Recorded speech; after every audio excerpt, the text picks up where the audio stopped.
Hola, mis amores, ¿cómo están? ¿Me escuchan? Buenas noches.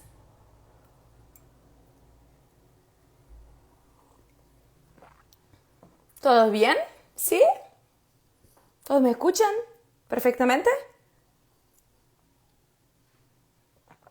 O Celo já chegou também. Hola, Victoria. ¿Cómo andás? ¿Todo bien, mi amor? ¿Todo bien? Dale.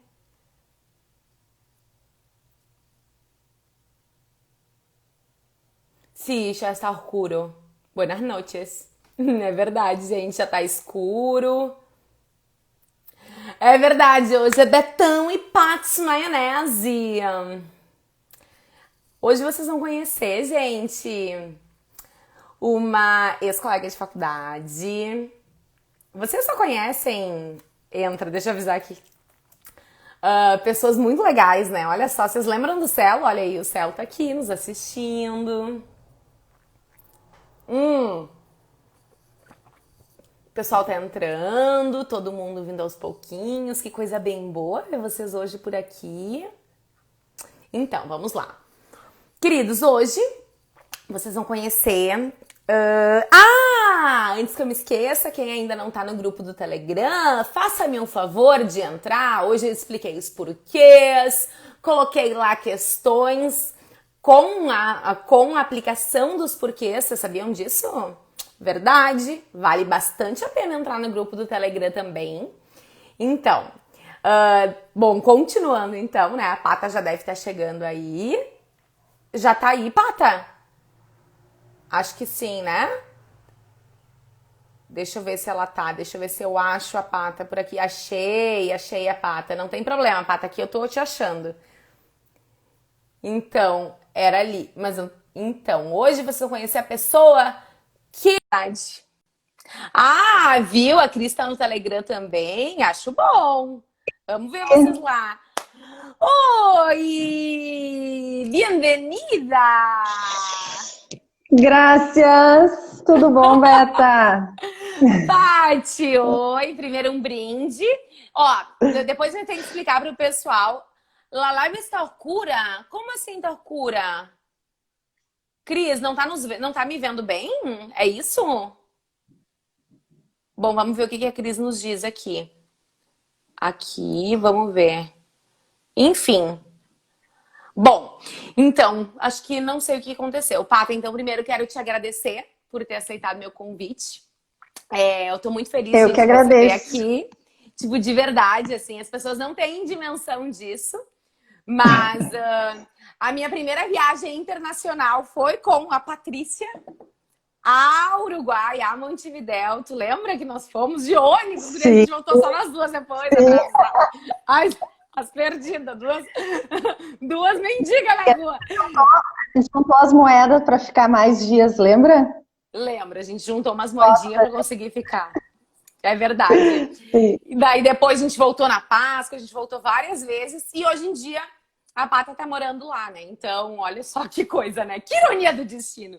Então, assim, eu quero dizer que eu tô muito feliz de ter aceitado o convite de verdade, porque a minha relação com o espanhol, querendo ou não, ela foi se construindo durante muito tempo. E tu fez parte dessa construção, tu fez parte das minhas primeiras viagens, tu fez parte da minha aquisição, da minha... Enfim, do meu desenvolvimento com a língua, sabe? Além de ter feito parte de muitas festinhas da Letras, né? Que no caso lá, né? Enfim, Sim. amiga. Bons tempos. Bons tempos. Então, Pata, olha só. Um brinde, então. O brinde? Espera, É, um brinde a nós, aqui. brinde com mate, que eu tava tomando mate, que agora eu tô viciada também. Tá viciada? Marina, ainda capaz que não, né? Só deixa eu falar aqui, Cris, Tô viciada. sai e volta, Cris, porque daí eu acho que tu vai conseguir ver a live direitinho. Talvez pode ser por causa do celular, porque tá todo mundo dizendo que tá enxergando bem. Enfim, agora, Pata, te apresenta pro pessoal, por favor, para que o pessoal possa te conhecer. Sim, então, eu sou de Porto Alegre, eu sou professora de inglês, na verdade eu me formei na URGS, estudei junto com a Beta, só que a minha formação é em língua inglesa. Então, em Porto Alegre eu trabalhei no Cultura Inglesa, trabalhei no Colégio Anchieta também, dando aula de inglês. E depois de um tempo, bom, eu sou casada com um uruguaio, já há 10 anos. A Beta estava quando eu conheci ele. Não, vai fazer 11 anos. Então, há 2 anos atrás, a gente decidiu se mudar para o Uruguai com o nosso filho, que eu tenho um filho, o Rodrigo, também, que tem 8 anos. Então, a gente decidiu vir para o Uruguai e agora eu estou trabalhando aqui como professora de português e de inglês. Então, na verdade, eu nunca tinha dado aula de português no Brasil, eu comecei a dar aula de português para estrangeiros aqui no Uruguai. E está sendo uma experiência bem maluca, assim, bem diferente para mim. Nossa, eu imagino, porque assim, ó, primeiro, tu trabalha, querendo ou não, tipo assim, desde sempre, com o ensino de uma segunda língua, né? Tipo, eu dou aula de linguagens, que tá dentro do português, e dou aula de espanhol, que é uma segunda língua. Tu agora trabalha com uma segunda língua, e tu já trabalhava aqui com segunda língua. Esse contraste que tu tem, tipo, por exemplo, porque tu tá ensinando português, mas tá ensinando português para falantes de espanhol, que ainda não tem uma proximidade muito maior. Aqui tu ensinava inglês para falantes de português, para brasileiros. Só que tu era professora que tinha a mesma língua materna dos teus alunos. Qual foi o maior contraste que tu teve, Paty, nisso enfim, dessa relação que tu tinha no Brasil que agora tu tá tendo E agora tu também tá dando aula de inglês, né? Mas agora depois a minha pergunta vai ser a próxima. Sim, na verdade, assim, é muito engraçado porque todo mundo tem essa crença, né, esse mito, existe esse mito de achar que, sei lá, que o professor nativo é melhor que um professor que não é nativo, por exemplo. Mas, quando eu cheguei aqui e comecei a dar aula de português, eu me dei conta que para mim era muito mais fácil dar aula de inglês, porque eu já estava muito mais acostumada e eu conseguia me colocar no lugar dos meus alunos que estavam aprendendo inglês, porque eu também tinha passado por esse processo de aprender inglês. Então, eu entendia melhor as dificuldades que eles tinham de pronúncia, sei lá, por exemplo, o TH do inglês que eles não conseguiam pronunciar, eu ensinava como tinha sido para mim aprender a pronunciar esse som.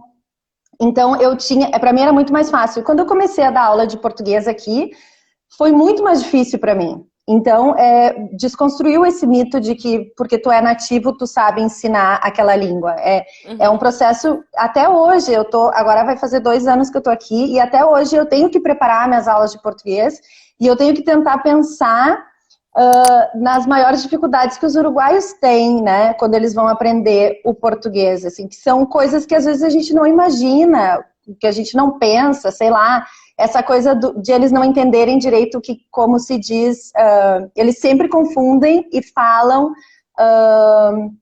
a gente, por exemplo, quando eles vão se referir às pessoas. Então, sei lá, a gente aqui no Uruguai, não dá para ser esse exemplo, sei lá, a gente toma muito banho de mar quando vai na praia. E daí eles falam isso. E quando alguém fala isso, tu pensa, ele tá falando ele e outra pessoa. Sim, mas ele fala essa frase, nós, mas eles falam essa frase se referindo, sei lá, às pessoas que moram na praia, entendeu? Como se fosse la gente, né? Então eles têm uma dificuldade muito grande de entender que a gente significa nós, e não significa as pessoas, ou la gente, como é em espanhol. E é algo que, quando eu tava dando aula de inglês, sei lá, eu tava no Brasil, eu não parava para pensar nessa dificuldade. Entre outras coisas, assim, que eu fui aprendendo nesses 2 anos, assim.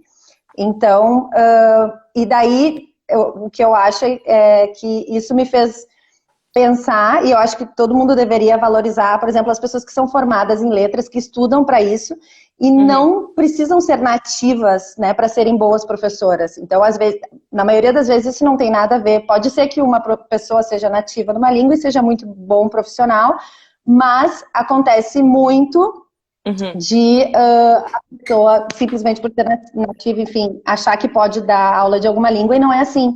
Claramente, obviamente que a minha formação em letras me ajudou e está me ajudando a aprender a dar aula de português. Então, eu já tenho uma base, sei lá, de pedagogia, de ensino de línguas, etc., que a gente estuda na faculdade, mas eu tenho que pensar e eu tenho que planejar muito bem as minhas aulas porque é outra lógica, né? É outra lógica do português, que é a questão da formalidade, da informalidade, do registro escrito, do registro falado, que, assim, para eles é muito difícil de entender, sei lá, o tu, o você, o senhor, a senhora, tudo isso para eles, assim, é uma loucura, entendeu? Enfim, tem muitas... É muito complicado, às vezes eu mostro vídeos em aula, por exemplo, a maneira que a gente fala, enfim, e para eles a questão, o espanhol tem a RAI, né, que eles falam muito Sim. na Real Academia Espanhola, e eles ficam me perguntando qual é a RAI do Brasil. Não Pior tem, que não tem.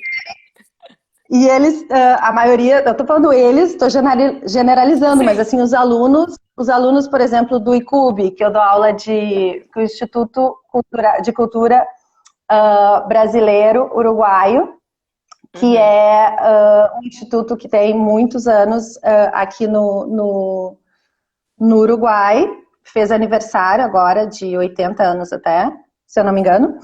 E esse instituto, enfim, eu dou aula para adultos lá. E eu me dei conta também que os alunos têm uma coisa muito conservadora, assim, eles querem muito aprender a gramática e eles querem muito saber as regras e a estrutura da língua. Então, assim, Sim. e querem saber da RAI, entendeu? Qual é a Real Academia e onde é que tá tudo escrito, entendeu? Não, E é é que assim, complicado ó, para mim. é muito complicado, porque assim, ó, a RAI, por exemplo, tem, sei lá, 21 países, não tem tipo assim, ó, aqui é quem escreveu a RAI, são as reais academias de cada país que formam a RAI. Então, assim, as transformações que a língua vai sofrendo e vai tendo, a RAI, ela adapta. Por exemplo, aqui se fala em tal lugar de tal jeito, mas está dentro da RAI, então é aceito dentro da norma culta. A gente tem uma norma em que diz que tu tem que... Tá errado falar me dá, tem que ser dá-me. Tipo, por quê? Porque a gente segue a Justa. gramática do português de Portugal, só que quem é que Guria, fala hoje eu dá-me? estava dando aula sobre isso. Pronomes oblíquos, átonos e tônicos. Eu tive que estudar horrores, porque eu pensei, gente, e eu tive que ensinar eles, porque, enfim, e são adolescentes, daí é outra turma que eu tenho, porque eu tenho várias idades, outra turma de adolescentes, enfim, eu tinha que dar essa matéria. E eu tive que estudar, e eu falei para eles, gente, na língua falada a gente não usa, a gente vai usar às vezes na escrita mais formal, mas assim, eu juro que eu tive que estudar, e sei lá, coisas muito estranhas, sei lá, comprar, e sabe? Então essa é a Claro. dificuldade às vezes de dar uma aula de português, e não é porque eu sou nativa que necessariamente eu vou conseguir, enfim. Tá, mas é que daí o problema é na nossa gramática, Pata. Porque assim, ó, a nossa Claro, gramática, ela não é uma RAI, porque a RAI, ela se atualiza. A nossa gramática é como se sim, fosse uma língua pura. Então, ali tu não tem sim. como... É esse o grande problema, né? Nossa, que difícil! Nunca parei pra pensar É nisso, muito como seria. difícil. Eu nunca parei pra Guria, pensar é uma nisso. loucura. É uma Nunca. loucura. E daí é complicado porque tem aquele conflito, assim. Bom, o que eu faço, na maioria das vezes, é explicar para os alunos. Olha só, gente, existe essa regra, mas não se usa. Mas não serve para nada. Não, mas É. não se usa ser em tal e tal contexto, enfim. É Não, complicado. E eles a Lu gostam da regra, assim. Os alunos querem a regra, entendeu? É porque o espanhol Eles se querem. atualiza, né? Olha só o que a Lu falou. A Lu, ela é minha monitora, inclusive. Aqui, ó, o espanhol Ah, sempre parece mais dentro das evoluções da fala. Sim, porque a Real Academia Espanhola se atualiza o tempo todo. A última atualização teve agora, entende? Então, ela tá sempre se claro. atualizando. Só que olha só, Uhum. eu lembrei só de um comentário. Teve uma vez, no ano passado ou retrasado, não me lembro. Eu tava dando aula, e é pré-vestibular, é gramática, né? Vamos lá, vamos lá, vamos lá. De Sim. espanhol. E chegou uma hora que eu tinha uma aluna que ela era filha de Argentina com brasileiro ou vice-versa. Então, é tipo o Rodrigo, Uhum. sabe? Eu digo que ele tá bilíngue total. Uhum. Só que ela Sim. morou muito tempo lá e depois veio pra cá. E daí ela, um Uhum. dia eu tava dando a questão dos indefinidos e tal, e ela veio me perguntar como ela ia saber quando ela usava o tudo. E eu, o tudo? Tudo e todo, E eu, guria, é muito. de explicar isso. E eu assim... Olha, esse é um ótimo exemplo. Eu tive que aprender a ensinar isso, que é muito difícil. Toda vez que eu tenho que dar aula, eu tenho que olhar de novo, porque, claro, em espanhol só tem todo, né? Em Não espanhol tem só tem todo. diferença. Só tem todo. Claro. Todo é pra tudo e pra todo. Daí ela assim, tá, Beta, Sim. mas assim... E como eu uso no português? E eu, usando? A Nicole, usando? E daí ela me explicou. E eu, não sei te explicar. E ela, porque quando eu vou usar na redação, eu não sei usar o tudo e o todo. Guria, eu não sabia o que dizer pra agora. Ainda bem que eu dava aula de espanhol pra ela, né? Porque eu era de português, que assim, ó, ia tomar uma surra bonita. Sim, guria. Claro, esse é um exemplo. Eu tive que estudar, eu tive que dar aula sobre isso. E é bizarro, assim, tem 1 milhão de situações, de regras. E, claro, e pra gente é automático. Mas para eles, claro, é super difícil de entender. É super difícil de entender essa diferença de quando usar um e quando usar o outro. E isso é uma matéria, uma das matérias, digamos, que a gente tem que ensinar aqui, que eu nunca pensei que eu fosse ter que ensinar isso, mas é justamente isso, mudar completamente a lógica, né? Tá, e olha só, mesmo assim, tu dá aula, aqui tu dava aula de inglês, dava no Cultura Inglesa e dava no Anchieta, né? Ali no Uruguai, tu dá aula de português no Instituto Cultural Brasileiro. O ICUB. O apelido é ICUB. Tá, no ICUB. E também em colégios. Nos colégios tu também dá aula de português e de inglês. Agora eu te pergunto. Sim. Tu ensinando inglês para os uruguaios, que são falantes nativos de espanhol, e tu ensinando inglês para os brasileiros, sendo que não é a tua língua materna, qual é a diferença ou qual é a relação que tu tem nesse ensino e aprendizagem, assim, dos dois nichos?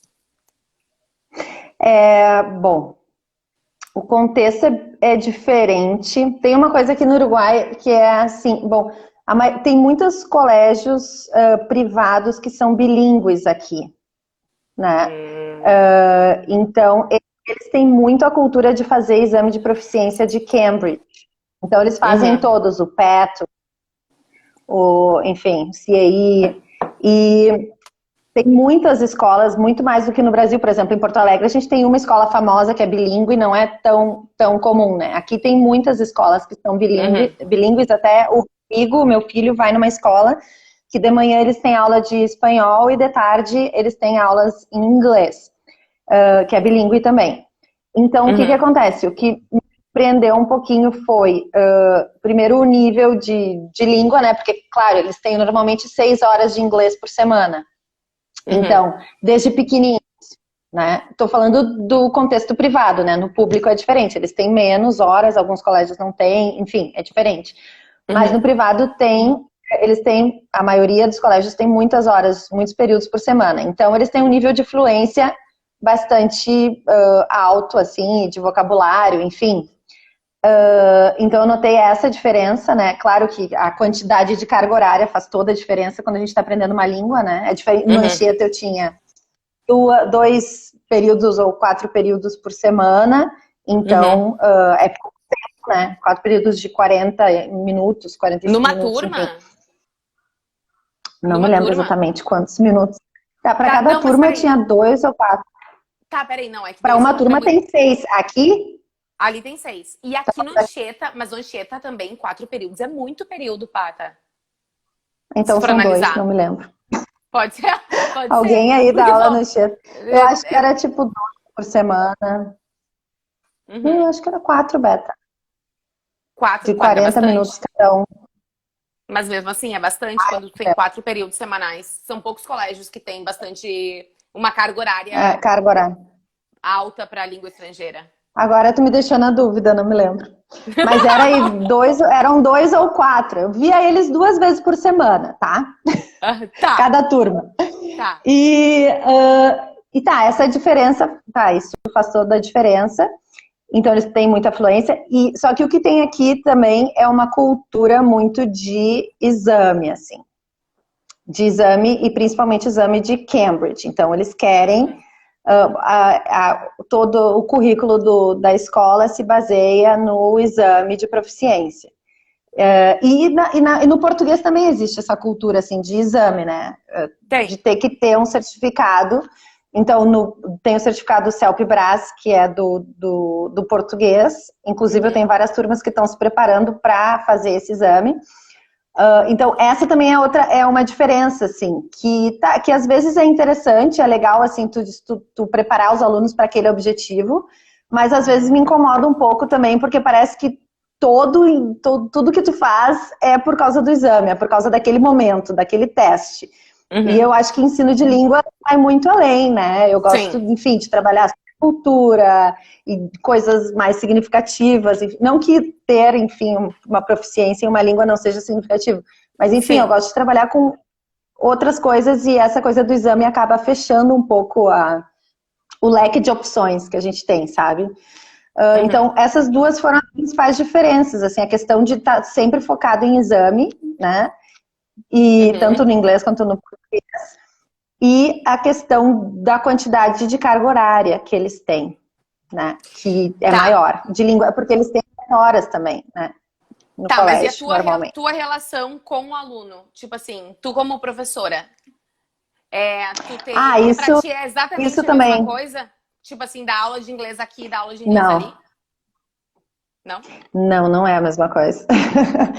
Não é a mesma coisa. Eu não sei, eu vou falar assim da minha experiência, falar bem pessoalmente, assim, claro que podem ter outras pessoas que pensam diferente ou que passaram por outra experiência, mas assim, eu sinto que os alunos aqui, eu não sei, eu sinto que o Uruguai, por ser esse país pequenininho, enfim, e tem algumas coisas culturais, assim, que eu percebo enfim, de valorização da educação, sabe? Eu percebo muito, assim, a valorização do conhecimento, da educação, da leitura. Eu acho que é uma coisa cultural, assim. E da cultura também, do teatro. Tem muito teatro aqui. Enfim, não estou falando que em Porto Alegre não tenha. De repente eu não percebia tanto, e aqui eu estou percebendo mais, mas eu noto que tem uma valorização. E daí essa valorização da educação pública aqui também é muito boa, entendeu? A sociedade, no geral, valoriza muito a educação. E isso acaba refletindo na questão da relação dos alunos também com o professor, entendeu? Nos colégios que eu dou aula, pelo menos eu noto que os alunos têm, assim, eu dou aula para alunos adolescentes, e eles têm uma questão, assim, de respeito. Não sei, me sinto respeitada e valorizada na maioria do tempo, entendeu? Entendi. Que eu acho muito legal. E, enfim, eu gostaria que fosse mais assim no Brasil, sabe? Tá, e daí então, assim, tem uma relação. E agora minha pergunta vai ser bem, assim, bem direta. Em relação à valorização do professor como um todo, então, é maior do que no Brasil. Mas, e quando a gente pensa em salário? Tipo, o professor do colégio público, o professor do colégio privado e o professor do colégio privado entre os colégios privados, tem muita diferença? Ou não? Não tem muita diferença, não. Não tem muita diferença. Não. Eu não sei exatamente quanto é o salário do público, assim, aqui. Mas tenho conhecidas e tem muitas professoras, até inclusive nos níveis mais da primária, né, que eles chamam, então que seria de primeira a sexta série. Tem muitos colégios, enfim, que tem turno estendido, enfim, tem professoras que dão aula no público e no privado, se dividem, enfim, vão no público, detalhe no privado. Então, o que eu escutei de vários pais e pessoas aqui é que a qualidade também dos professores é a mesma, assim, então, e o salário acho que vai mais ou menos nessa mesma, tem também mais ou menos o mesmo valor de salário, e as professoras muitas vezes tanto no privado quanto no público, entendeu? Entendi. Então também a qualidade do ensino. O que acontece, só que aqui também não é uma maravilha, né? Eu tenho reclamações. O que acontece aqui, que acontece no Brasil também, que deveria melhorar, é a quantidade de trabalho não remunerado que os professores fazem, né?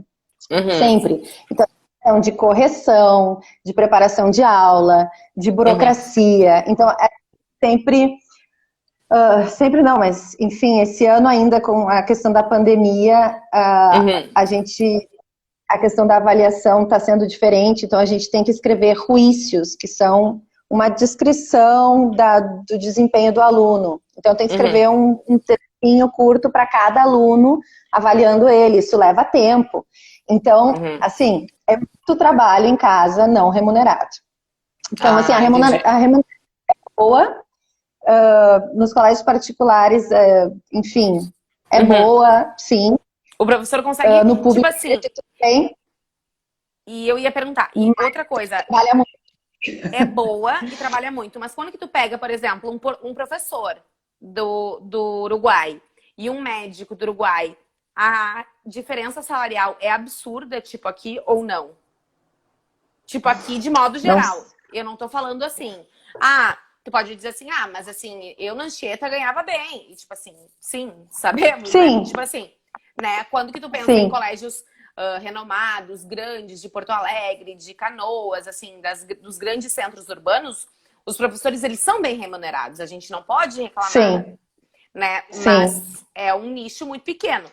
Mas aí quando que tu me diz assim, mas então no Uruguai eu tenho professores que ganham bem e professores que ganham ok. Mas não é uma disparidade tão absurda. Só que quando que a gente pensa, por exemplo, mesmo em professores que ganham muito bem aqui em Porto Alegre, quando que tu compara com um médico que ganha muito bem, é uma disparidade muito grande.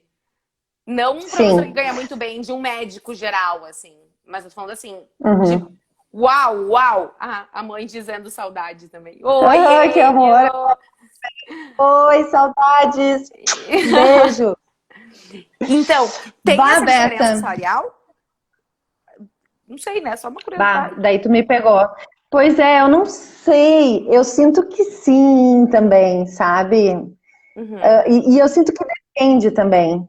Não sei se eu estou qualificada para responder, porque eu não sei muito bem dos salários dos médicos, mas eu acho que tem mais ou menos o mesmo problema assim, que no Brasil, na questão de, sei lá, existem alguns.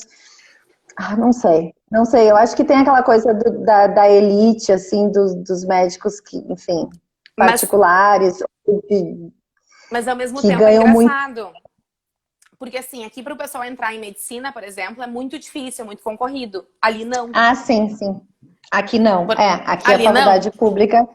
Mas o que eles dizem aqui é que, enfim, qualquer um pode entrar, mas também é difícil de te formar na faculdade de medicina, né?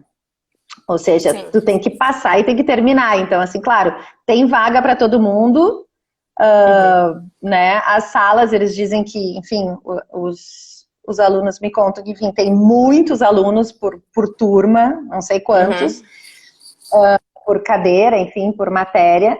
Mas, claro, o aluno tem que se virar e tem que conseguir terminar a faculdade, que também não é fácil, né? Para poder exercer.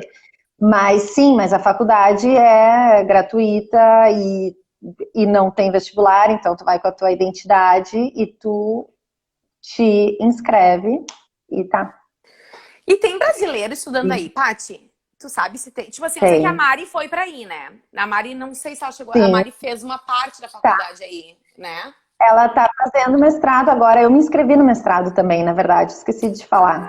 Que legal! Mas eu tô meio parada. Eu não tô conseguindo acompanhar. Gente, é muita coisa, pandemia, trabalho. Mas eu me inscrevi... na verdade, para fazer o mestrado, né, a maestria, tem que... enfim, tem que escrever um... Projeto? Enfim. Um projeto. E tem que, enfim, mandar a documentação que tu terminou a faculdade aqui, que tu é formada, enfim. Eu fiz todo esse processo e entrei, mas eu consegui fazer poucas cadeiras ainda e não tô conseguindo me dedicar. Mas a Mari tá estudando aqui, sim. Ela tá fazendo, agora tá tudo sendo pelo Zoom, né? Mas ela tá fazendo. E a universidade é muito boa também, né?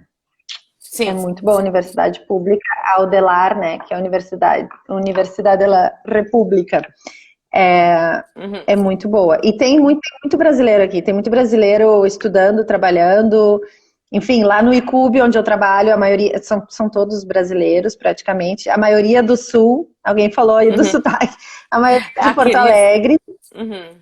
Sim, eu conheci pessoas muito legais, muito maravilhosas aqui. ali no trabalho, assim, que me ajudaram muito nessa questão de aprender a dar aula de português. Então, a Michele, que é minha coordenadora pedagógica no ICUB, que também é minha coordenadora em um dos colégios que eu dou aula, me ajudou um monte, enfim, a Luciana, todos os colegas, enfim, a Karina, que tá antes de mim, a Mari, todo mundo, enfim. O Rafael, que é o diretor do ICUB, enfim. Uma galera muito legal, assim, que me acolheu e me ajudou. Então, tem muito brasileiro aqui. E é o legal, objetivo assim. Desculpa, mas o objetivo do ICUB é o CELP-Brás. É um curso de português, né? Um instituto de português, que ele, na verdade, não tem fins de lucro, né? Ele tem 80 anos de história, tem uma biblioteca. É muito legal, assim, de trabalhar ali. E o objetivo, não, eles aplicam, é um posto aplicador do CELP-Brás, né? A gente aplica o CELP-Brás ali no ICUB e os alunos, depois que eles já passaram do nível 6, vai do nível 1 até o nível 8, né? São 8 semestres de ensino. Quando eles passaram do nível 6, eles já podem se inscrever para tentar fazer o CELP-Brás. E daí eles fazem e dá para fazer lá no ICUB. E é bem. E o CELP, e tem a Margarete Schlatter, também é uma das responsáveis, né, pelo CELP-Brás, quem pensou na prova. E isso é outra coisa que eu aprendi aqui também, e eu fico muito orgulhosa. Isso é outra coisa legal, eu acho, de dizer, assim, que também quando a gente sai do país, a gente começa a valorizar algumas coisas e a refletir sobre outras coisas, assim, que eu saí do Brasil. A gente tomou a decisão final quando o Bolsonaro ganhou as eleições e a gente veio, né? Mas a gente já queria, enfim, já estava pensando em vir pela questão, enfim, de ser um país pequeno, tranquilo, legal para criar o nosso filho, enfim. Mas assim, não é aquela coisa assim de eu odeio o Brasil, sei lá. Eu fico meio assim quando as pessoas falam isso, porque e agora eu tô nessa fase meio com saudades, né? Já tô há tempo sem aí. Mas tem muitas coisas que eu me orgulho, assim, da cultura, dos profissionais, dos professores da URGS, da faculdade, enfim, o CELP, inclusive, sabe? Porque eu aprendi sobre o CELP-Brás, que é um exame de proficiência que é muito, muito legal, que avalia muito bem a proficiência de língua, sabe? Tô aprendendo sobre ele ainda. Assim, comparando com os exames de Cambridge, por exemplo, que eu tô trabalhando aqui, o exame de Cambridge é muito mais estruturado. E o CELP-Brás, ele realmente avalia a proficiência dos alunos. Eles têm que escrever 4 textos, de 4 gêneros diferentes. E é avaliada a compreensão oral, a compreensão auditiva, tudo junto. E isso é muito legal. Isso é uma das coisas que eu acho que a gente tem que se orgulhar, assim, da URGS, dos professores, do ensino, enfim. Sim. Eu tenho orgulho, assim, de ter estudado lá e acho maravilhoso o ensino que a gente teve, né? Tá, e assim, ó, quando que tu pensa no CELP-Brás, tu também pode analisar, por exemplo, eu penso no espanhol. No espanhol tem o DELI, né? Daí tem o DELI nível A1, A2, B1, B2, C1 e C2. O CELP-Brás tem níveis ou não tem níveis? Sim, tem níveis. Isso é outra coisa legal. Ele avalia, com a mesma prova, o aluno pode ser certificado em 4 níveis, né? Que seria B1, B2, C1 e C2, que seria o nível intermediário, intermediário superior, avançado e avançado superior. Então, dependendo da pontuação dele, na prova tem uma prova escrita e uma prova oral. A prova escrita, na prova escrita ele tem uma nota de 0 a 5 pontos e na prova oral ele tem outra nota de 0 a 5 pontos e depois ele vai ter uma nota final e a nota final vai ser a menor entre a oral e a escrita. E com essa prova ele vai ser avaliado e o que seria correspondente aos níveis B1, B2, C1 e C2. Isso também é um pouco diferente de Cambridge, que eles normalmente têm uma prova para aquele nível e um nível abaixo, né? Quando tu faz aquela prova, tu ganha o certificado daquele nível e o nível abaixo. Com o CELP, tu pode não passar, se tu for menos do que intermediário, ou pode ficar em um desses 4 níveis. Dependendo da qualidade da tua produção escrita e da tua produção oral. Sim. Então, eu tô meio apaixonada pelo CELP, eu tô achando muito legal esse exame. Eu Pior é que eu acho que não tenho avalia muita muito. noção. Tá, e quando que tu Guria, ele pensa, é por muito exemplo? legal. Tipo, tá, mas aí tu pensa, por exemplo, nos alunos, que tu falou que eles, a partir do sexto semestre, eles já podem fazer o CELP-Brás, né? Mas então, assim, Uhum, quando eu penso que existe um grupo, por exemplo, tô pensando nos teus alunos, tá? Os que estudam inglês e uhum, os que estudam português.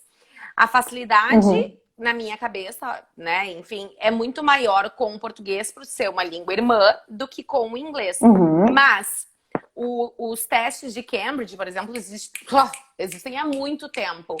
Tipo, uhum, os alunos, eles têm um bom... Eles conseguem ir tão bem no Self-Brás quanto em Cambridge ou vice-versa. Tipo assim, o nível que eles se esforçam para estudar línguas, idiomas, é o mesmo nível. Eles chegam, por exemplo, num nível proficiente mais rápido pelo português, tipo, em português do que em inglês, ou mais lento. Tipo, eu tô te perguntando que tu tenha noção com alunos que sim. estão aprendendo português e que estão aprendendo inglês simultaneamente, né?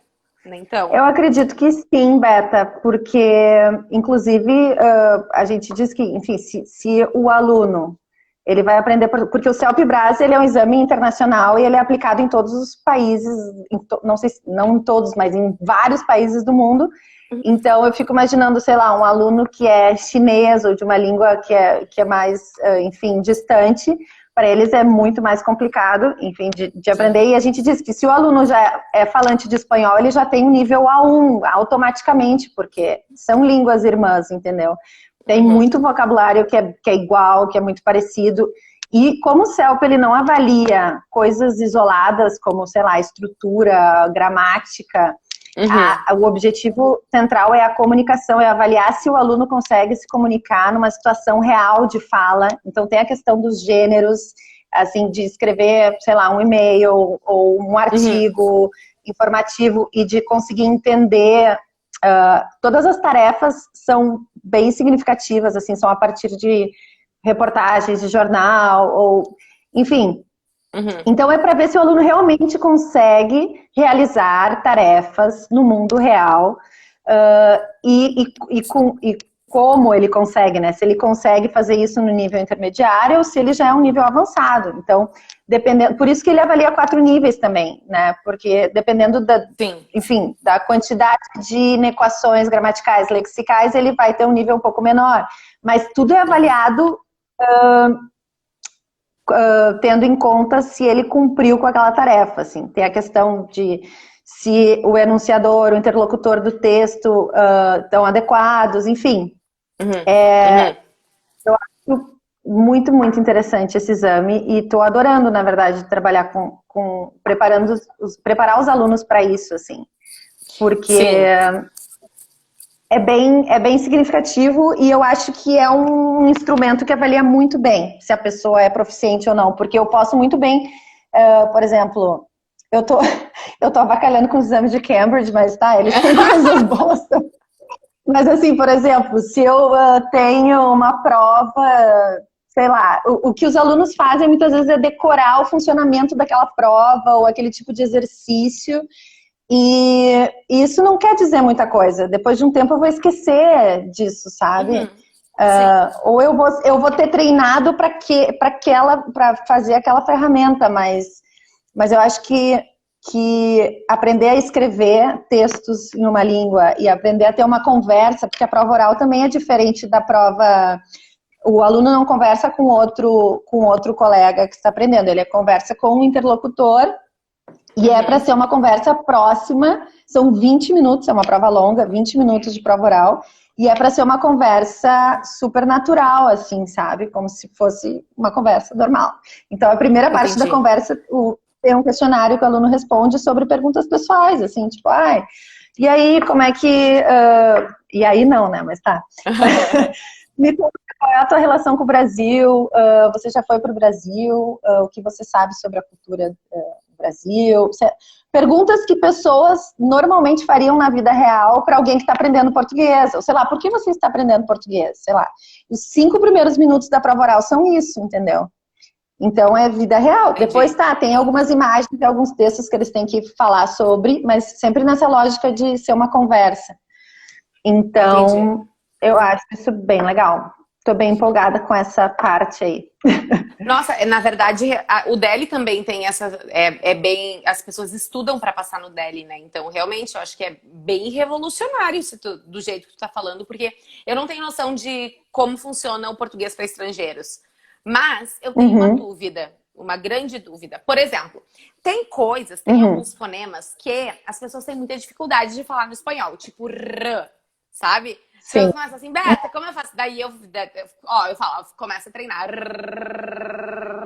Agora eu faço ra, re, ri, ro, ru. E eu me lembro do Diego, quando vocês começaram, que o Diego queria botar tudo no diminutivo. Tudo ele queria dizer que era inho, porque ele achava que ele tava falando português, tipo assim, bolinho, salgadinho, tipo assim, tudo era inho. E também, eu não sei se foi o Diego ou se foi o Ema, que é um amigo meu uruguai, que tá fazendo medicina ali, inclusive. Que o Ema, ele falava, ele tem dificuldade com o van, né? Que eles não têm o van. Isso é avaliado no Selfbras, por exemplo, e como eles conseguem desenvolver, porque assim, quem tem a língua presa, se não importa se é uruguaio, se é argentino, se é brasileiro, a pessoa ou se é, sei lá, coreano, com a língua presa, vai ser difícil fazer né? Mas a pessoa consegue se comunicar. Sim. Mas se eu falo bala e bala, é diferente. Claro, o contexto ajuda, mas como funciona isso nessa parte do desenvolvimento fonológico? Eles conseguem desenvolver, assim. Tem alunos que têm mais facilidade e conseguem muito bem. Mas mais do que o V e o B, eu acho que o mais difícil para eles é a questão do O aberto e do O fechado. Tipo, vovô e vovó. Para eles é muito difícil o O, entendeu? Então eu faço com a boca assim, vovô, vovó. E eles me olham e não, tu tá falando a mesma coisa. É a mesma coisa para mim. Sim, eles não. Mentira. É difícil de ter e perceber essa diferença, sabe? Do O aberto. O E aberto também. E claro, por exemplo, no vovô e vovó, isso faz toda a diferença. Então eu falo para eles, gente, isso é importante. Então vocês têm que abrir mais a boca, porque senão vocês vão estar falando. Então, enfim, um é masculino, outro é feminino. Faz muita diferença. Então, é avaliado, sim, no CELP a questão da pronúncia. Mas quando a gente lê, enfim, os documentos oficiais, é deixado bem claro que não se espera que o aluno tenha uma pronúncia de um nativo. Que isso é outro mito também, porque a gente fala pronúncia de nativo, qual nativo, né? Aqui, nativo, aqui nós estamos nos referindo. Então, existe esse mito do nativo, do falante ideal, sei lá, da língua. E, então, o que eles dizem é que, claro, a pronúncia é importante por uma questão de compreensão, né? Mas... em alguns sons são extremamente importantes porque diferenciam as palavras como vovô e vovó, né? Ou como tu falou, bala, bala.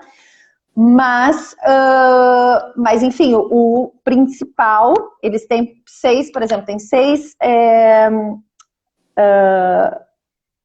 a prova oral, por exemplo, tem uma grade analítica que tem compreensão oral, que é se eles conseguem entender, enfim, o que o entrevistador está falando, ou se eles têm que ficar perguntando muito. Tem a competência em...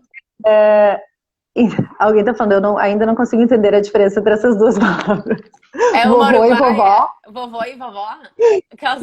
Vovô e vovó. Que pra gente é tão... já tá naturalizado, né? Eu nunca parei pra pensar nisso. Eu só digo pra pessoa não fazer o e nem o o e tá tudo ok. Né? Nunca parei pra pensar. Nuria, aqui é uma das primeiras coisas que eu falo. Quando eu tô ensinando, enfim, o alfabeto e os sons, enfim, eu falo pra eles porque é importante, né? Mas eu vejo que é muito difícil pra eles perceberem. Então, eu vou pela abertura da boca, entendeu? Vovô, vovô, vovó. A boca abre mais quando a gente fala o ó, né? Vovó e vovô. Claro. Mas pra eles é super difícil. Não, e daí tem essa questão, a pronúncia também é avaliada, eu ia falar evaluada, olha só. Avaliada, a parte lexical, gramatical, tudo isso é avaliado, mas o mais importante é conseguir se comunicar, então esse é o foco, entendeu? E tu falou uma coisa bem forte do mito, porque aqui a Aninha, oi, gente. Olha só, quando tu falou do mito de falar como um nativo, isso eu sempre falo, né? Manda um oi, Uhum. Rebeca. Oi, Rebeca. Mando sim. Então, porque o pessoal fala assim, Beto, eu quero falar como um nativo. E eu também sempre falo isso. Mas qual nativo? Primeiro, espanhol tem 21 países. E cada país tem ainda diferentes variedades. Ainda o Uruguai é bem pequenininho. Então, assim, eles têm uma quase unanimidade, né, na fala. Que é uma coisa muito Mas eu tô Buenos aprendendo Aires. várias diferenças, sabia? Em Rocha, É? por exemplo, que é onde fica a Punta del Diablo e essas Uhum, praias aí, uhum.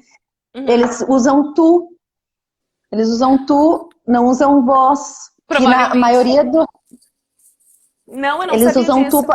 porque é mais perto do Brasil, talvez, não sei. Claro, Mas com eles usam certeza. tu.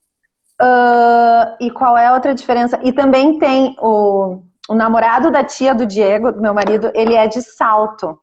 E Uhum. ele fala com um canto, assim, com uma entonação bem diferente. Então, olha só, né? O Uruguai, que é um país pequenininho, tem todas essas diferenças que a gente vai aprendendo.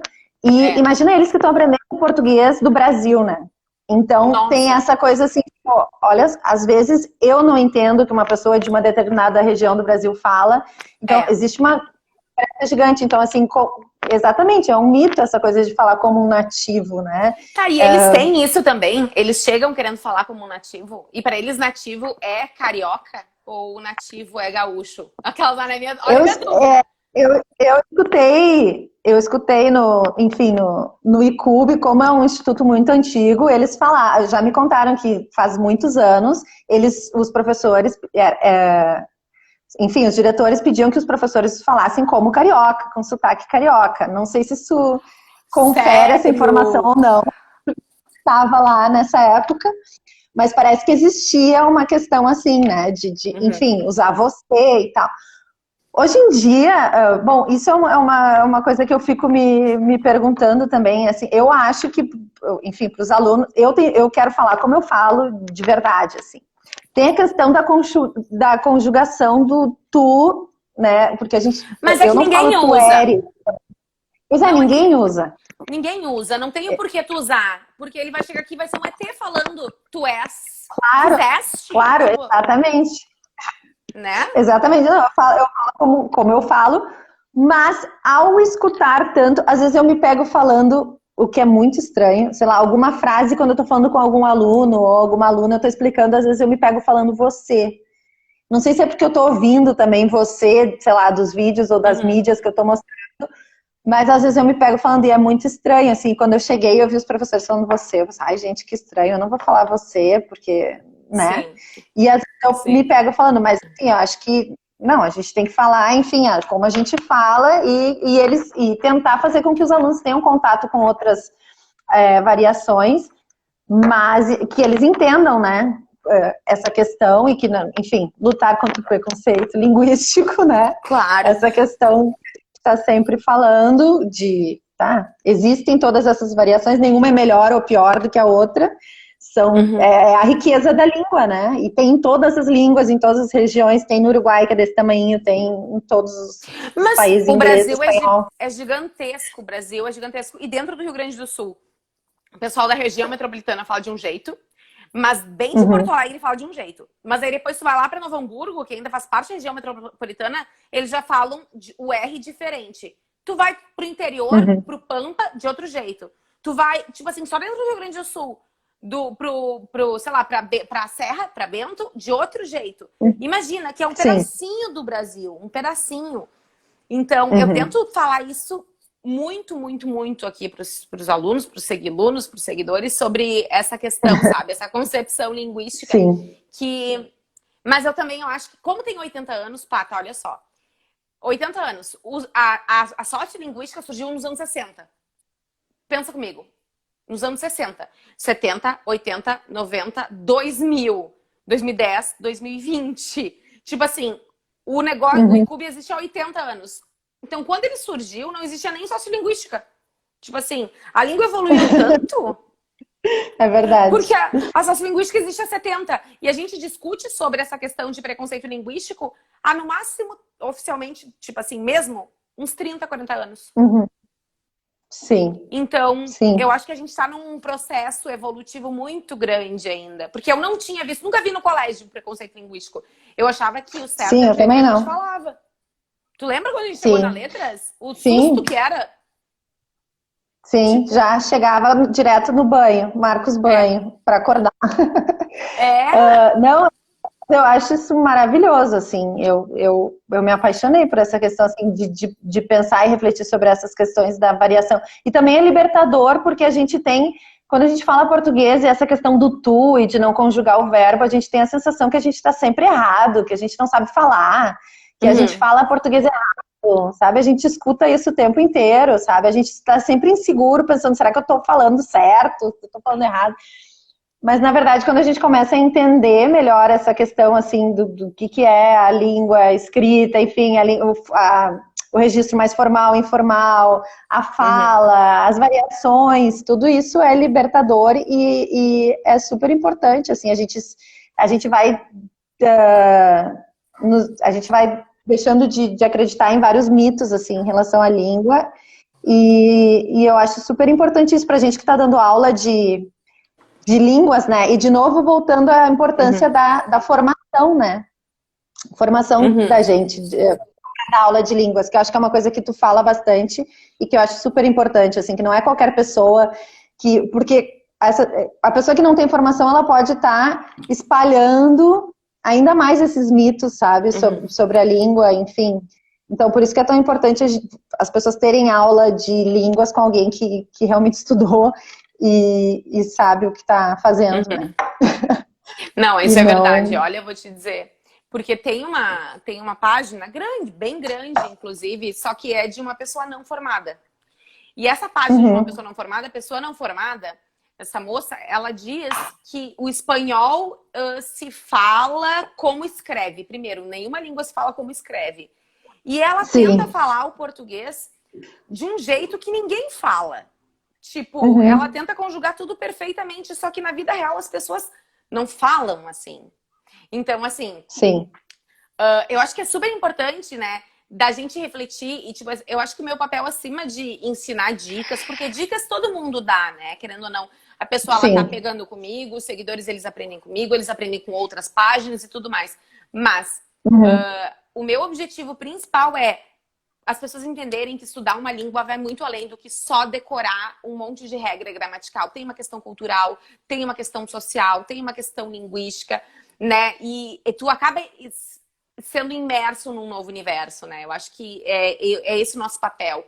E não fazer com que a pessoa se sinta uhum, inferior por não falar perfeitamente como se escreve. Até porque a própria língua escrita, ela modifica, né? Ela vai mudando, uhum. evoluindo. Tipo, a gente teve agora em 2009 uma reforma ortográfica no português.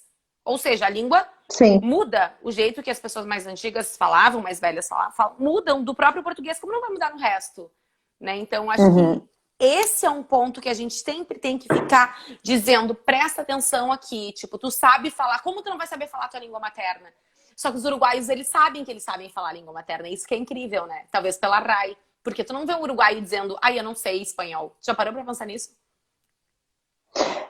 não, até tem, sabia? Tem? Até tem. O pessoal, existe, enfim, existe aquele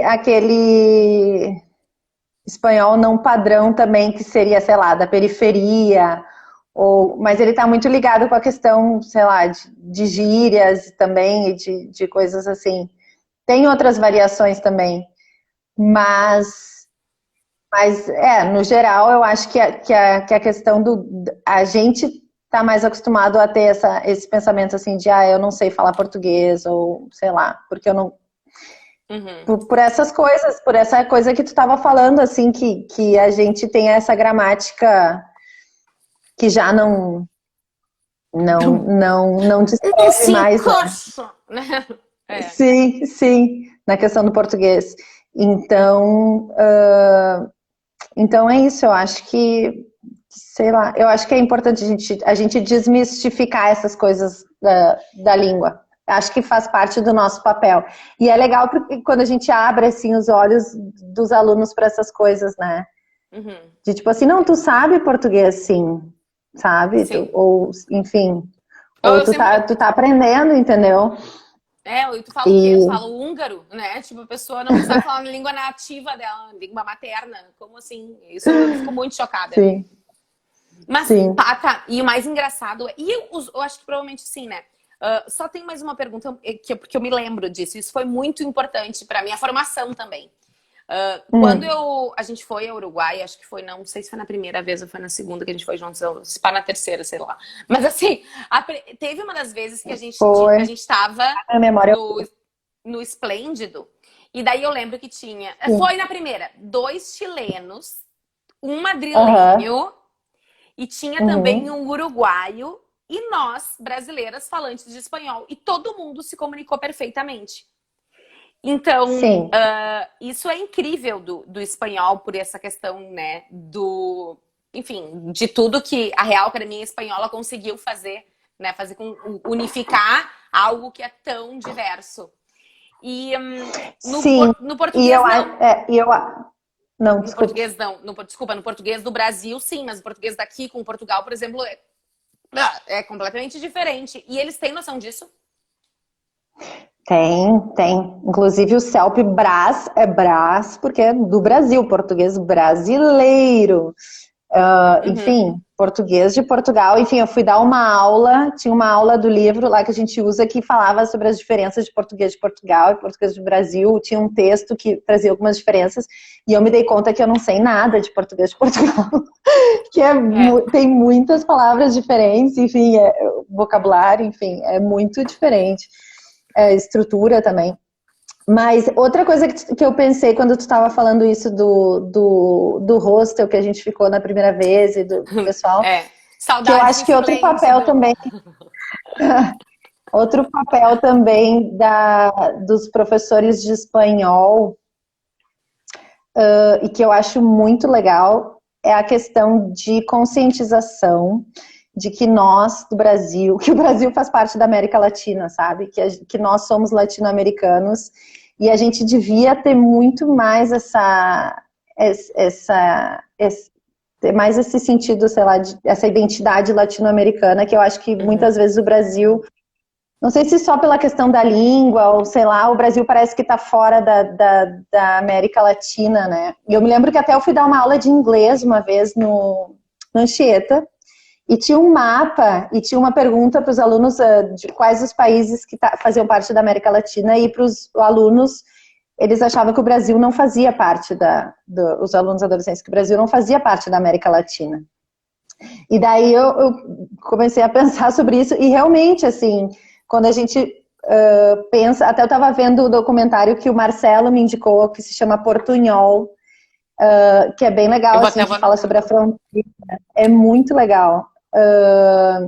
É um documentário sobre a fronteira, daí tem a fronteira do Brasil com a Bolívia, com o Uruguai, com a Argentina, Uhum. e mostra muito a questão enfim, que na fronteira normalmente o pessoal do lado que fala espanhol consegue falar português muito melhor do que os brasileiros falam espanhol. Existe uma certa Uhum. dominação, assim, acho pela questão econômica, né? Porque eles querem vender para o Brasil, eles precisam vender para o Brasil, o mercado Uhum. brasileiro, enfim, enorme. Mas existe essa questão da gente sempre estar meio separado e se achando, e a gente não faz Uhum. parte dessa coisa. E eu acho que como professora, eu acho que o papel, e eu acho que muito legal que existam professores formados e que possam conscientizar os alunos disso, que a gente faz parte da América Latina, a gente deveria se sentir mais parte de uma coisa toda unida, e o Uhum. pessoal do Brasil deveria falar melhor espanhol, aprender espanhol, gente, por favor. A É gente tem que se verdade. comunicar, todo mundo se unir, entendeu? É verdade, é verdade. Vou ter que concordar contigo, porque é verdade. E aqui, E ó, eles só fazem vou. muito esforço para aprender português, sabe? E, né, no geral. E eu acho que o pessoal do Brasil deveria sair, aprender mais, enfim, o espanhol. A Mamá comentou aqui. Ai, a gente tem 2 minutos só. Peraí. Que não, Mamá, o espanhol da Espanha e o espanhol daqui, a gente tá falando antes que é tipo assim, ó. é a RAI, entendeu? Eles conseguem se comunicar a full, só que a gente com português mesmo, falando português, não, né? É muito mais difícil, porque existe essa distância, né? Bem complicado. Mas enfim, Pata, Sim. nosso tempo está acabando, por Ai, incrível quase que saí sem querer. pareça. Não sai, calma! Então, eu quero te agradecer. Não sai. Não, tô aqui. Não sai. Então, primeiro eu quero te agradecer por esse papo. Quero dizer para todo mundo que essa live vai ficar aqui no Instagram, vai ficar no YouTube, vai ir pro Spotify. Então, tá em todas as plataformas. Quem não tá ainda, O no Telegram, por documentário, favor. o Portunhol, ele tava disponível no Amazônia Flix, não tá no Netflix. O Marcelo me passou o link, eu não sei, era Amazônia Flix, uma coisa assim. Amazônia? É? Não, Amazônia mesmo. Amazônia, como é que era? existia. Marcelo, tu não tá aí? Amazônia Flix. Até eu não, anotei não é aqui porque Amazônia. eu quero ver. Mas eu vou anotar e... Depois tu passa pro pessoal, não é Amazônia Flix, é alguma coisa com Amazônia. Com Amazônia. Depois eu te passo e tu passa pro pessoal, Beta. Passo, mas pode deixar. E, enfim, então é isso. Obrigada. Gente, quem não tá ainda no grupo... Não é Amazon Prime, é alguma coisa não com a Amazônia. É Amazônia. Nem eu sabia desse Amazônia. Eu preciso do Juro, link. Daí juro por Deus, eu não tô louca. Tu tá vendo aí, eu ia ver até aqui. Documentário Portunhol. Documentário Tava fazendo parte de um festival. Ai, o Marcelo me passou o link. Cadê o Marcelo? Não tá aí? Aqui, ó. Eu acho que apareceu aqui Língua, História e Política. Não, documentário. Portunhol leva singularidades da fronteira para o Festival de Gramado. Ah, acabou de ir para o Festival de Gramado, gente. É novo esse documentário. Aqui, ó, Amazônia Flix. Tá aqui. amazoniaflix.com.br. Vou te mandar, Beto. Manda. Gente, a gente tem empate 40 segundos. Tá. Muito obrigada, Beta, pelo convite. Eu adorei, tava nervosa, mas deu tudo certo. Espero que tenham gostado. Foi ótimo. Um beijo. Beijo. Gente, acessem www.espanholcombeta.com.br. E Pata, um beijo. Tchau, gente. Valeu. Tchau, valeu.